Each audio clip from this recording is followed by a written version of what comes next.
28వ తేదీ ప్రజల నుంచి 1 కోటి సంతకాలు సేకరించి గవర్నర్ గారికి సమర్పించడం జరిగింది.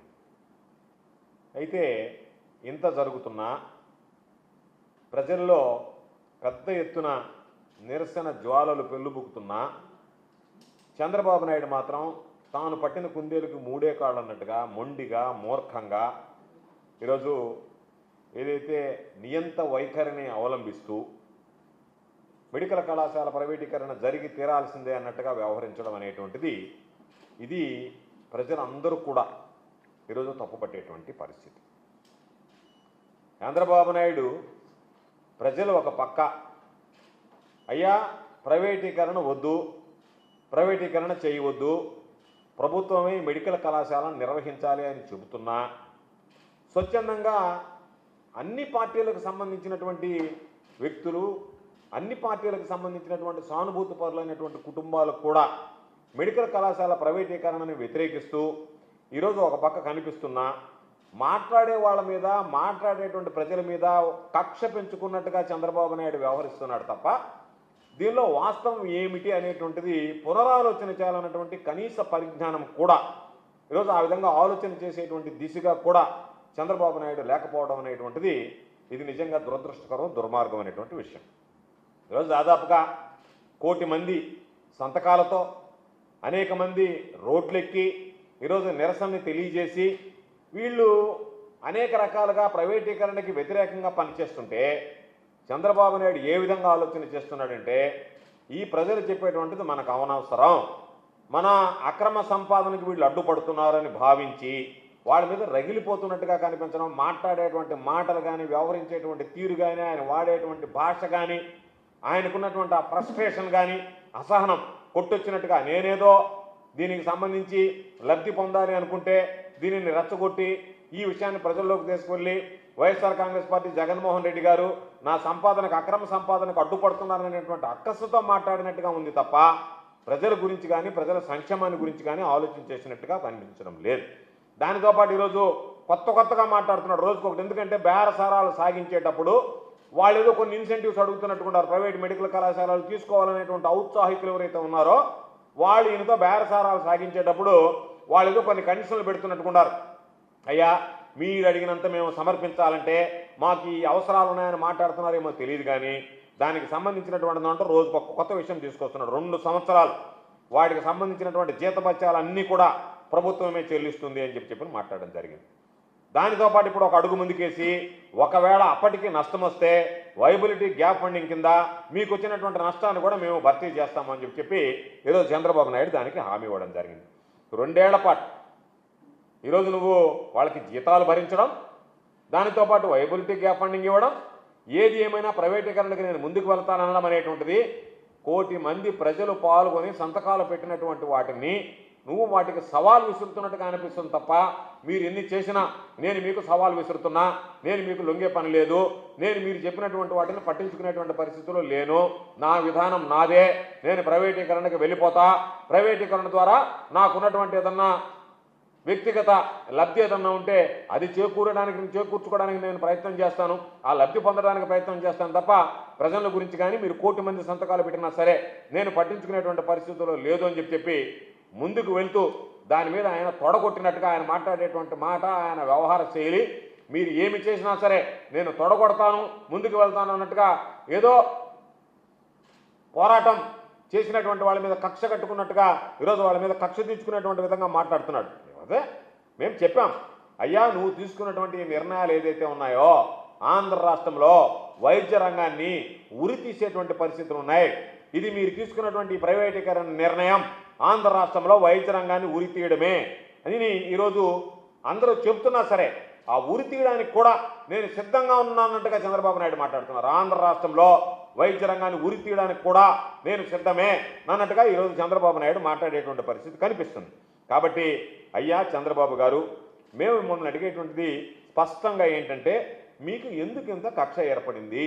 జగన్మోహన్ రెడ్డి గారు తీసుకున్నటువంటి వాటికి, జగన్మోహన్ రెడ్డి గారు తీసుకొచ్చినటువంటి ఆ కాలేజీలకి మంచి పేరు వస్తుందని మీరేమన్నా దీనిని ప్రైవేటీకరణతో జగన్మోహన్ రెడ్డి గారికి ఆ మంచి పేరు రాకూడదు, ఆ జగన్మోహన్ రెడ్డి గారికి వచ్చేటువంటి మంచి పేరును మనం తుడిచిపెట్టేయాలి, కాబట్టి దానికోసం ఇన్ని పాపాలు చేయాల్సినటువంటి అవసరం మీకుందా?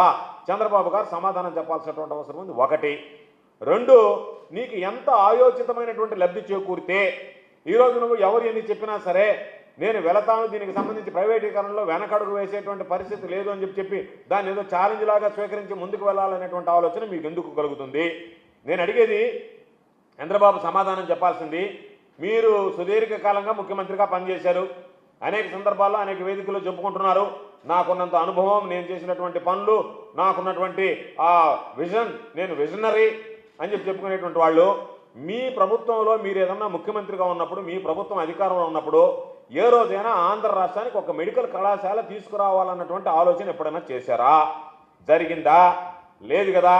కాబట్టి ఎప్పుడు కూడా ఒక్క గవర్నమెంట్ మెడికల్ కాలేజీ కూడా తేనటువంటి మీరు మా ప్రభుత్వ హయాంలో 17 మెడికల్ కాలేజీలు తీసుకొస్తే దాని మీద మీరు ఎందుకు కక్ష కట్టి ఆ 17 మెడికల్ కళాశాలలో ప్రైవేట్ రంగంలో ఉండాల్సిందే, ప్రైవేటీకరణ జరగాల్సిందే, ప్రభుత్వం నిర్వహించేటువంటి పని లేదు అని మీరు వ్యవహరిస్తున్నారంటే దాని వెనక ఉన్నటువంటి దురుద్దేశాలు అంటే, ఒకటి ఒప్పరానితనం, జగన్మోహన్ రెడ్డి గారికి మంచి పేరు వస్తుంది, దానివల్ల మనం బలహీన పడిపోతాం, రేపటి రోజు ప్రజలు మనల్ని ప్రశ్నిస్తారు, చంద్రబాబు హయాంలో ఒక కాలేజీ కూడా తీసుకురాలేదు, జగన్మోహన్ రెడ్డి గారు ఏకంగా 17 కాలేజీలు తీసుకొచ్చాడు, కాబట్టి జగన్మోహన్ రెడ్డి గారు వైద్య రంగానికి విశిష్టమైనటువంటి ప్రాధాన్యతనిచ్చాడని చెప్పి ప్రజలు భావిస్తారు. కాబట్టి ఆ పేరు రాకూడదు అనుకుంటే దాన్ని ప్రైవేటీకరణ చేసి ప్రైవేటు వ్యక్తులకు అప్పచెప్తే ఇంకా ప్రభుత్వం అనేటువంటి ఆ ప్రభుత్వ మార్క్ అనేది ఉండదు. కాబట్టి జగన్మోహన్ రెడ్డి గారి మార్కును ఏదో ఒక విధంగా తుడిచివేయచ్చు.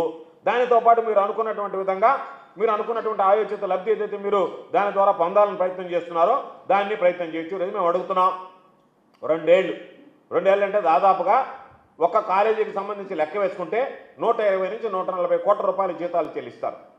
10 కాలేజీలకు సంబంధించి దాదాపుగా దానికి లెక్క వేసుకుంటే 2 సంవత్సరాలకు కలిపి 1400 కోట్ల రూపాయలు చెల్లిస్తారు. 1400 కోట్ల రూపాయలు మీరు చెల్లించి మరలా వాళ్ళకి వైబిలిటీ గ్యాప్ ఫండింగ్ ఇచ్చి ఇవన్నీ చేసే బదులు ఆ 1400 కోట్లతో ఈరోజు ఉన్నటువంటి కాలేజీలను పూర్తి చేయొచ్చు కదా అనేటువంటి కనీస ఆలోచన మీరు చేయడం లేదు. అంటే ఈరోజు ఇప్పుడు మీరున్నటువంటి మీరు ఏదైతే డబ్బు చెప్తున్నారో ఇవన్నీ పెడితే కాలేజీలు బ్రహ్మాండంగా వస్తాయి. ఇన్ని కోట్లు ఖర్చు పెట్టాల్సినటువంటి వాళ్ళకి ప్రైవేట్ వాళ్ళకి ఇచ్చి ప్రైవేట్కి దారాదత్తం చేయాల్సినటువంటి అవసరం లేదు. అయినా సరే నేను మొండిగా వ్యవహరిస్తా, మీరు ఎవరు ఎన్ని మాట్లాడుకున్నా సరే ప్రైవేటీకరణ చేస్తా, నా ఇష్ట ప్రకారం వాళ్ళకి నిజనాలు ప్రకటిస్తానని చెప్పి ఈరోజు మీరు మాట్లాడడం సరైనటువంటి పద్ధతి కాదు. కాబట్టి ఏదైతే ఈ డబ్బు, ప్రజల డబ్బు, ఒక పక్క కాలేజీలని అప్పనంగా వాళ్ళకి దోచిపెట్టడం, దానితో పాటు వాళ్ళ కాలేజీలు నిర్వహించుకోవడానికి నడుపుకోవడానికి కూడా ఈరోజు ప్రజల సొమ్ము ఇవ్వడం అనేటువంటిది ఈరోజు సరైనటువంటి పద్ధతి కాదు. కాబట్టి మేము ఈరోజు మిమ్మల్ని స్పష్టంగా అడిగేది, ఇంత ఆయోచితమైనటువంటి లబ్ధి వాళ్ళని చేకూర్చాలని మీరు తహతహలాడుతున్నారు అంటే మీకు వాళ్ళకి మధ్య కుదిరినటువంటి డీల్ ఏంటి, ఆ డీల్ ద్వారా మీకు వచ్చేటువంటి ప్రయోజనం ఎంత అనేటువంటిది ఈరోజు మేము చర్చించడం కాదు, మేము మాట్లాడడం కాదు, ప్రజలందరూ కూడా ఈరోజు మాట్లాడేటువంటి పరిస్థితి ఉంది. మా హయాంలో 7 కాలేజీలు పూర్తి చేశాం, 6 చోట్ల తరగతులు ప్రారంభించాం, దాదాపుగా 850 సీట్లు వచ్చాయి. ఈరోజు పేద పిల్లలకు దాని ద్వారా మేలు జరిగింది. దానితో పాటు ఈరోజు పీజీ సీట్లు కూడా మంజూరవుతున్నాయి. కాబట్టి అటువంటి పరిస్థితుల్లో ప్రజలకు సంబంధించి జగన్మోహన్ రెడ్డి గారు తీసుకొచ్చినటువంటి మెడికల్ కాలేజీల ప్రయోజనాలు కూడా ప్రతి ఒక్కరికి కనిపిస్తున్నాయి. ఈరోజు వైద్యం, విద్య అనేటువంటి అందుబాటులోకి రావడం జరిగింది. తక్కువ ఖర్చుతో వైద్యం అందుతుంది, తక్కువ ఖర్చుతో ఈరోజు మెడికల్ విద్యను అభ్యసించడానికి పేద విద్యార్థులకు అవకాశం వచ్చింది. కాబట్టి మీరు ఎందుకు వాటిని ఇంత ఉపయోగకరమైనటువంటిది, 10 మందికి మేలు చూపించేది, సమాజానికి విద్య వైద్యాన్ని అందించేటువంటి కాలేజీలని అడ్డగోలుగా ఎందుకు అమ్మేయాలనుకుంటున్నారనేటువంటిది, అది కాక అమ్మేయడమే కాకుండా ఉచితంగా ఆ ప్రైవేట్ యాజమాన్యాలకి జీతాల మీద, వైబిలిటీ గ్యాప్ ఫండింగ్ మీద నజరాలు ఇచ్చి వాళ్ళకి ఎందుకు మీరు అండదండలు అందించాల్సినటువంటి అవసరం వచ్చింది? 1000 కోట్ల రూపాయలు ఉచితంగా ఎందుకు ఇవ్వాలనుకుంటున్నారు? ఇది అన్యాయం కాదా? ప్రజలకి మీరు ద్రోహం చేసినట్లు కాదా? దీనికి సమాధానం చెప్పాల్సినటువంటి అవసరం లేదా? మొన్నేమో పార్లమెంటరీ స్థాయి సంఘం చెప్పిందన్నారు, ఈరోజేమో కేంద్రం చెప్పిందని ఒకరోజు మాట చెప్తున్నారు. అంటే మీరు మనసులో ఉన్నటువంటి వాటిని ఎవరెవరో చెప్పారన్నట్టుగా వాళ్ళందరికీ దాన్ని ఆపాదిస్తా, అవన్నీ లేనిపోయినటువంటి అన్నింటిని మీరు జోడించుకుంటా, మీరు ఊహించుకుంటా, ఆ ఊహించుకున్నటువంటి వాటిలన్నీ వాళ్ళు చెప్పారు వీళ్ళు చెప్పారని చెప్పి ఈ సమాజంలో ఉండేటువంటి వాళ్ళని తప్పుదావ పట్టించి ఒక దుష్ప్రచారం చేయడానికి కొంతమంది మీడియాని మీరు పోగు చేసుకొని ఈరోజు చేసేటువంటి ప్రయత్నాలు ఏదైతే ఉన్నాయో మీరు ఒక్కసారి ఆత్మ పరిశీలన చేసుకోండి. ప్రజలు ఈ విషయంలో మిమ్మల్ని తీవ్రంగా వ్యతిరేకిస్తున్నారు, తప్పుపడుతున్నారు. దీని వెనక ఉన్నటువంటి లబ్ధి ఏంటి, మీ స్వార్థ ప్రయోజనాలు ఏంటి? ప్రజా ప్రయోజనాలను వదిలిపెట్టి చంద్రబాబు ఎందుకు స్వార్థ ప్రయోజనాల కోసం పోరాడుతున్నాడు, స్వార్థ ప్రయోజనాల కోసం ప్రాకులాడుతున్నాడు, మొండిగా వ్యవహరిస్తున్నాడు అనేటువంటిది ఈరోజు ప్రజలందరూ కూడా చెప్పేటువంటి విషయం. అందుకనే మేము చంద్రబాబు నాయుడుని సూటిగా ఒక మాట అడుగుతున్నాం. చంద్రబాబు నాయుడు రకరకాల మాటలని చెప్తున్నాడు. ఎక్కడైనా ప్రభుత్వ రంగంలో పెట్టినటువంటి మెడికల్ కళాశాలలని, ప్రారంభించినటువంటి మెడికల్ కళాశాలలని దేశంలో ఎక్కడైనా ప్రైవేటీకరణ జరిగిందా? ప్రైవేటు సంస్థలకు అప్పగించారా? అప్పగిస్తే చెప్పండి, చెప్పమనండి చంద్రబాబు నాయుడు గారిని. ఇదిగో ఈ పలాని కాలేజీ ప్రభుత్వ రంగ సంస్థలో ఈరోజు ప్రభుత్వం నడుపుతూ దాన్ని ప్రైవేటీకరణ చేశామని చెప్పని. ఎక్కడా లేనటువంటి సాంప్రదాయం, ఎన్నడూ జరగనటువంటి సాంప్రదాయం. ప్రభుత్వ రంగంలో కాలేజీని ఎక్కడైనా ప్రైవేటు వ్యక్తుల నిర్వహణకి ఇచ్చారా? అదన్నా చూపమనండి. మీరు ఏదైనా ఉంటే చెప్పండి, ఇదిగో ఇది జరిగిందని చెప్పి చూపించండి. కాబట్టి వైద్య రంగంలో మన రాష్ట్రం కన్నా ముందు వరుసలో ఉన్నటువంటి అనేక రాష్ట్రాల్లో కూడా ఇది ప్రభుత్వ కాలేజీలు ఏదైతే ఉందో వాటిని ఎక్కడన్నా ప్రైవేట్కి ఇచ్చారా? ప్రైవేటీకరణ అనేటువంటిది జరిగిందా? ప్రైవేటీకరణ ఎక్కడన్నా చేశారా? దీనికి సమాధానం చెప్పడంలే. ఎంతసేపటికి నేను అనుకున్నటువంటి ధోరణే. దేశంలో ఎక్కడా లేనప్పుడు, ఎవరు దాన్ని చేపట్టినప్పుడు, దానివల్ల ఉపయోగాలు లేవు అని చెప్పి నిర్ధారించుకొని ఆ దిశగా అడుగులు వేయినప్పుడు మీరు ఎందుకని ఆ విధంగా పనిచేయాలనుకుంటున్నారు? ఇక్కడ మీరు ఎందుకు ఆంధ్ర రాష్ట్రంలో ఆ పని చేయాలనుకుంటున్నారు? దాని అర్థం మీకు వచ్చేటువంటి కమిషన్లు మీకు సంబంధించినటువంటి వాళ్ళకి దోచిపెట్టాలనేటువంటి దుర్మార్గమైనటువంటి ఆలోచన, కుట్ర మీలో ఉందా లేదా? కాబట్టి ఇవన్నీ మేము మాట్లాడడం కాదు, అనేక ప్రతిపక్ష పార్టీలు, మీకున్నటువంటి కూటమితో ఉన్నటువంటి పార్టీలు మాట్లాడుతున్నాయి, మీతో దత్తకట్టినటువంటి పార్టీలు మాట్లాడుతున్నాయి. మీతో దత్తకట్టినటువంటి మీ పార్టీలకు సంబంధించినటువంటి సానుభూతి పనులు ఈరోజు కోటి సంతకాల సేకరణలో పాల్గొన్నారు. ఈరోజు ఎక్కడో వాజ్పేయి గారి విగ్రహావిష్కరణ సభలో మాట్లాడావు. ఏం మాట్లాడావు? ఈరోజంతా నేను చాలా హుందాగా రాజకీయాలు చేసినటువంటి వాడిని, అంత హుందాగా రాజకీయాలు చేశాను, వాజ్పేయితో రాజకీయాలు చేశాను, అటువంటిది ఈరోజు చిల్లర రాజకీయాలు చూసి మాట్లాడుతున్నాను అని చెప్పుకున్నావు. బాగానే ఉంది. ఈ రోజు నువ్వు చిల్లర రాజకీయాలు అన్నావు. దానికి సంబంధించి వాజ్పేయి గారితో నువ్వు రాజకీయాలు చేసావు. వాజ్పేయి గారితో నువ్వు ఎలాంటి రాజకీయాలు చేసావు ఒక్కసారి గుర్తు తెచ్చుకో. లేదంటే నేను గుర్తు చేస్తాను, ఒకసారి నెమరు వేసుకో జ్ఞాపకాలు. 2004కు ముందు వాజ్పేయి గారిని ఆయన ఇంకా 6 నెలల సమయం ఉందంటే, లేదు ముందస్తు ఎన్నికలకు రావాల్సిందని చెప్పి పట్టుబట్టి 6 నెలల ముందు ఎన్నికలకు తీసుకొచ్చి ఆ ఎన్నికల్లో నువ్వు అధికారం కోల్పోవడమే కాకుండా కేంద్రంలో వాజ్పేయి అధికారం కూడా, వాజ్పేయి గారి ప్రభుత్వం ఆ రోజుకు అధికారం కోల్పోవడానికి కారకుడు నువ్వు కాదా? నీ స్వార్థం కదా? 2004 తర్వాత ఎన్నికల్లో ఓటమి పాలైన తర్వాత ఆ రోజు వాజ్పేయి గారు ప్రభుత్వాన్ని వదిలిపెట్టి 2009లో ఇతరులతో దత్తకట్టినటువంటి వాడు నువ్వు కాదా? ఇవి చిల్లర రాజకీయాలు కాదా? ఏ ఎండగా గొడుగు పట్టేటువంటి నువ్వు ఈరోజు చిల్లర రాజకీయాల గురించి మాట్లాడుతున్నావు, వాజ్పేయి గారితో గురించి మాట్లాడుతున్నావు. దీన్ని చిల్లర రాజకీయాలు అంటారా? నీకు ఇష్టం వచ్చినప్పుడు వాళ్ళతో స్నేహితం చేయడం, తర్వాత వాళ్ళని విమర్శించడం, వాళ్ళకి దూరం జరగడం, మళ్ళీ నీ అవసరాలు ఉంటే వాళ్ళ దగ్గరికి వెళ్ళడం. మరలా నువ్వేం చేసావు? 2009లో దూరం జరిగావు. నువ్వు అధికారంలో ఉన్నప్పుడు ఏం మాట్లాడావు? మోడీ అనేటువంటి వాడు ఆంధ్రాకు వస్తే అరెస్ట్ చేస్తానన్నావు. 2014లో మోడీ దగ్గరికి వెళ్ళారు. మోడీ దగ్గరికి వెళ్ళి మరలా మోడీతో జతకట్టారు. జతకట్టి ఎన్నికల అధికారంలోకి వచ్చావు. అధికారంలోకి వచ్చిన తర్వాత కొద్ది రోజుల తర్వాత ఆంధ్ర రాష్ట్ర అసెంబ్లీలో నువ్వు మోడీని గురించి ఏం మాట్లాడావు? ఢిల్లీలో జంతర్ మంతర్ దగ్గర ధర్నా చేస్తూ ఆయన వ్యక్తిగత విషయాల గురించి ఏ విధంగా నువ్వు విమర్శించావు? 2014 తర్వాత జరిగినటువంటి సంఘటన 2014లో అంటకాగినటువంటి నువ్వు ఆ తర్వాత ఏ విధంగా విమర్శించి మరలా 2019లో దూరం పెట్టి 2024లో ఈరోజు మోడీ గారిని కలిసి నువ్వు మారలే. నువ్వు చంద్రబాబు నాయుడే కదా, మోడీ గారు నరేంద్ర మోడీ గారే కదా. ఆ రోజు ఆయన నువ్వు నీ నోటితోనే కదా తిట్టావు, నీ నోటితోనే కదా దూషించావు, నీ నోటితోనే కదా తోలరాడావు, నీ నోటితోనే కదా విమర్శించావు. ఆ నోటితో విమర్శించినటువంటి వాడివి ఈరోజు మరలా పొగుడుతున్నావంటే నీ 2 నాలుకల ధోరణి, 2 కళ సిద్ధాంతం, నీకన్నా చిల్లర రాజకీయాలు చేసేటువంటి వాడు ఈ భారతదేశంలో ఎవడన్నా ఉన్నాడా? జగన్మోహన్ రెడ్డి గారి గురించి నువ్వు మాట్లాడతావా? జగన్మోహన్ రెడ్డి గారి రాజకీయాన్ని గురించి మాట్లాడేటువంటి హక్కు నీకుందా? జగన్మోహన్ రెడ్డి గారు ఏ రోజైనా సరే ఎవరితోనైనా నీలాగా అవకాశవాద రాజకీయాల కోసం ఏ ఎండకా గొడవపడుతూ వాళ్ళతో పొత్తు కుదుర్చుకుని రాజకీయాలు చేయలేదే. ఒంటరిగా రాజకీయాలు చేశాడు. 3 సార్లు ఆంధ్ర రాష్ట్రంలో పోటీ చేస్తే ఒంటరిగా పోటీ చేశాడు. ఒకసారి అధికారం కోల్పోయాం, రెండోసారి అధికారంలోకి వచ్చాం, మూడోసారి అధికారం కోల్పోయాం. అధికారం వచ్చినా అధికారం రాకపోయినా నీలాగా చిల్లర రాజకీయాలు, చిల్లర కోసం పొరపాట్లు చేసినటువంటి చిల్లర కోసం ప్రజలకు సంబంధించినటువంటి ఆస్తులు తాకట్టు పెట్టినటువంటి పరిస్థితి ఏ రోజు కూడా జగన్మోహన్ రెడ్డి గారు లేదు. అది గుర్తు తెచ్చుకుంటే మంచిది. కాబట్టి నువ్వేదో మాట్లాడాలని చెప్పి నేనేదో చాలా పెద్ద రాజకీయాలు చేశాను, ముందాక రాజకీయాలు చేశాను, వీటిని వాజ్పేయి గారితో మోడీ గారితో ఈరోజు నువ్వు మాట్లాడేటువంటి వ్యక్తుల గురించి వాళ్ళు చాలా ప్రతిభావంతులు అని చెప్పేటువంటి వ్యక్తులతో నువ్వు చేసినటువంటి రాజకీయాలను చిల్లర రాజకీయాలు అంటారా? లేదంటే జగన్మోహన్ రెడ్డి గారు చేసినటువంటి రాజకీయాలను చిల్లర రాజకీయాలు అంటారా? కాబట్టి జగన్మోహన్ రెడ్డి గారు ఏ రోజు చేసినా హుందాగా, ధైర్యంగా, ధీమాగా ప్రజల దగ్గరికి వెళ్ళాడు, ప్రజలతో మమేకమయ్యాడు. అధికారం వచ్చినా రాకపోయినా ఒకటే స్టాండర్డ్ మెయింటైన్ చేశాడు తప్ప నీలాగా ఏ ఎండకి ఆ గొడుగు, ఏ పూటకి వాళ్ళ దగ్గరికి వెళ్ళి ఒక కథలు చెప్పుకుంటా బ్రతికేటువంటి పరిస్థితిలో జగన్మోహన్ రెడ్డి గారు ఏ రోజు లేడు.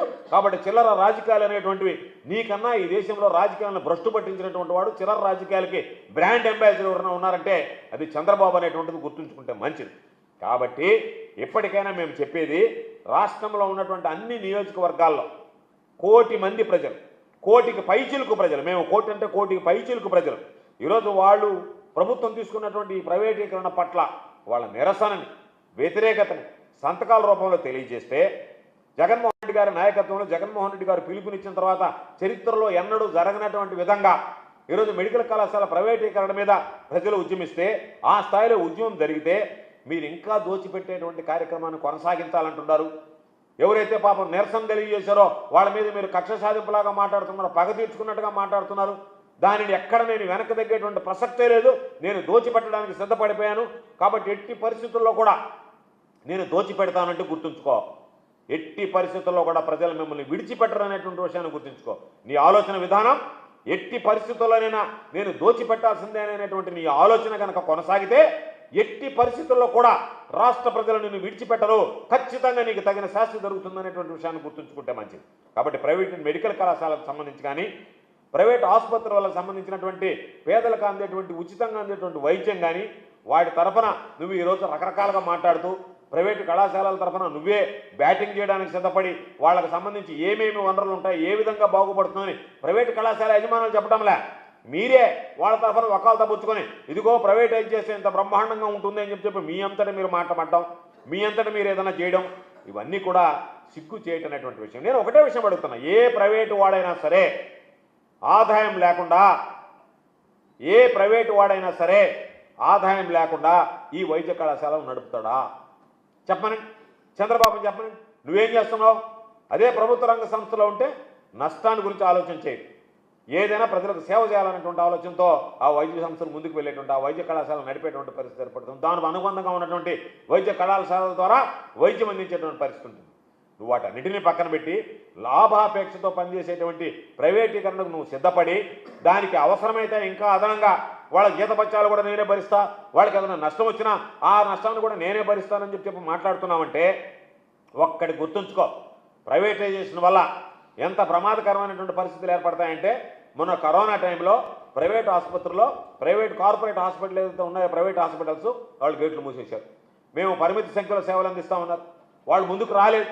అటువంటి నేపథ్యంలోనే జగన్మోహన్ రెడ్డి గారు ఆలోచన చేసి ఏ జిల్లాలో అయితే దీనికి బీజం పడింది, ఎక్కడ ప్రైవేట్ కళాశాలలు ఏదైతే ఉన్నాయో, ప్రైవేట్ హాస్పిటల్స్ ఏదైతే ఉన్నాయో, ఆ ప్రైవేట్ హాస్పిటల్స్ మేము కరోనా లాంటి కష్ట పరిస్థితుల్లో, విపత్కర పరిస్థితుల్లో మేము ఎవరం కూడా సేవలు అందించము, కాబట్టి మేము పరిమిత సంఖ్యలో సేవలు అందిస్తామని చెప్పి మొండికేసి కూర్చున్నప్పుడు, వాళ్ళు మేము ఆ సేవలు అందించమని చెప్పి మొరాయించినప్పుడు జగన్మోహన్ రెడ్డి గారికి వచ్చినటువంటి ఆలోచన, ప్రైవేట్ సంస్థలు ఎక్కడైతే ఉన్నాయో వాళ్ళకు కొన్ని అనుమతులు ఉన్నాయి, వాళ్ళకు కొన్ని పరిమితులు ఉన్నాయి, దానివల్ల వాళ్ళు ఎవరిని అనుమతించడం లేదు ఎక్కువ మందిని.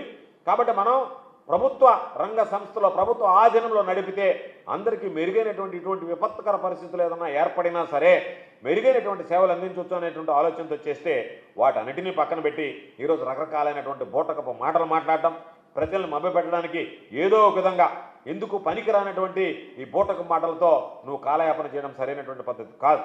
కాబట్టి మీరు అధికారంలోకి వచ్చిన తర్వాత అన్ని వ్యవస్థల్ని సర్వం భ్రష్టు పట్టించారు.